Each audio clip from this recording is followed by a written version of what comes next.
ওর সেই জন্য আমরা পার্সেল নিয়ে এসেছি বাড়িতে, মানে সরি রাধাবল্লভী, আর এটা টেস্ট করে দেখি। হ্যালো এভরিওয়ান, আশা করছি সকলে ভালো আছো, সুস্থ আছো। ইরাস ব্লগের আরেকটি ব্লগে সকলকে অনেক স্বাগত জানাচ্ছি। তো ব্লগের শুরুতেই তোমরা দেখতে পাচ্ছ এটা একটা নার্সারি। তো কিছুদিন আগেই আমরা নার্সারিতে গেছিলাম। দেখো ড্রাগন ফলের গাছ, খুব ভালো লাগছিল, ফলগুলো ছিল গাছে ধরে, খুব সুন্দর লাগছিল দেখতে। তো দুটো জবার গাছ নেওয়ার ছিল আমার, তো তার জন্যই যাওয়া, কিন্তু যেটা চেয়েছিলাম সেটা পাইনি। তো ঠিক আছে, কোনো ব্যাপার না। দেখো পদ্মর গাছটা কি সুন্দর লাগছিল, ভাবছিলাম বাড়িতে এনে যেন মানে একটুখানি বাড়িতে রাখবো পদ্ম ফুলের গাছ, কিন্তু না অনেক ঝামেলা আছে, তাই জন্য দরকার নেই। এ দেখো ড্রাগন ফল হয়েছে। তো যে গাছ আমি চেয়েছিলাম সে গাছ আমি পাইনি, তবে তার মধ্যে একটা দুটো গাছ পেয়েছি, সেটা বাড়িতে এনে আমি লাগিয়েওছি। আর ফুল হলে তোমাদের সাথে তো অবশ্যই শেয়ার করবো। আর এটা আমাদের বাড়ির একদম কাছেই, তাই জন্যই যাওয়া, মানে বিকেলবেলা বেরিয়েছিলাম অন্য একটা কাজে, তো ভাবলাম যে ঠিক আছে নার্সারি থেকে একটুখানি ঘুরে আসি, একটুখানি ঘুরেও আসা হবে, দুটো চারটে ফুলের গাছও পছন্দ হলে নেওয়া হবে, নিয়ে আসা হবে। তো সেই মতোই কাজ।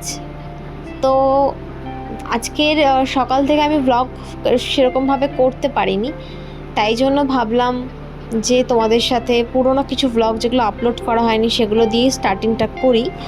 আজকে দুপুরবেলা আমরা একটু বেরিয়েছিলাম বন্ধু কাম দাদার বাড়িতে গৃহপ্রবেশের জন্য, তার ফ্ল্যাটে গেছিলাম। তো সেখান থেকেই আজকের ব্লগটা শুরু হচ্ছে। আজকে বৃহস্পতিবার, দিনটা খুব ভালো, এবং আজকে অনেক জায়গায় নারায়ণ পুজো হচ্ছে, লক্ষ্মী পুজো, নারায়ণ পুজো হচ্ছে, এবং এই দাদার বাড়িতেও আজকে গৃহপ্রবেশ ছিল, তো তার জন্যই আজকে যাওয়া। এবং যাওয়ার পথে বাড়ির জন্য, মানে ওনাদের বাড়ির জন্য মিষ্টি নিয়ে নিয়েছিলাম।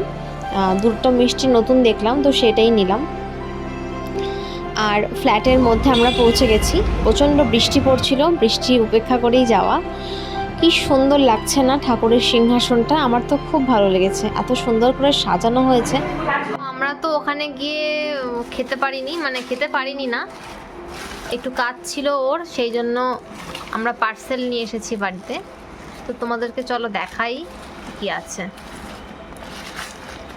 এখানে আছে চানা বা ছোলে, এখানে আছে রাধাবল্লভী, এখানে বেগুনি, এখানে ফ্রাইড রাইস, আলুর দম, আর এটাতে মিষ্টি। আর দেখে তো মনে হচ্ছে স্বাদ হয়েছে, এবং যেহেতু আজকে গৃহপ্রবেশ ছিল তাই জন্য সব নিরামিষ, মানে ভেজ আইটেমই আছে। প্রথমে লুচি, মানে সরি রাধাবল্লভী, আর এটা টেস্ট করে দেখি। তো তারপরে আর ব্লগটা কন্টিনিউ করা হয়নি। বাড়ি আস্তে আস্তে 4:30 বেজে গেছে, তারপরে খাওয়া দাওয়া করে টেস্ট নিয়ে, তাই জন্য আজকে আর ব্লগটা, শরীরটাও ঠিক পারমিশন দিল না, ব্লগ করতে পারলাম না। তো আশা করছি তোমাদের এই ছোট্ট ব্লগটা ভালো লেগেছে। আগের দিন নার্সারি গেছিলাম, তার কিছু ক্লিপস অ্যাড করলাম প্রথমে, আর তারপরে তো আজকের এই অকেশনটা। তো তোমাদের ব্লগটা কীরকম লাগলো অবশ্যই কমেন্ট করতে ভুলো না। ভালো লাগলে লাইক এবং চ্যানেলটিকে সাবস্ক্রাইব করে দিও। দেখা হচ্ছে পরের ভিডিওতে, ততক্ষণ স্টে টিউনড।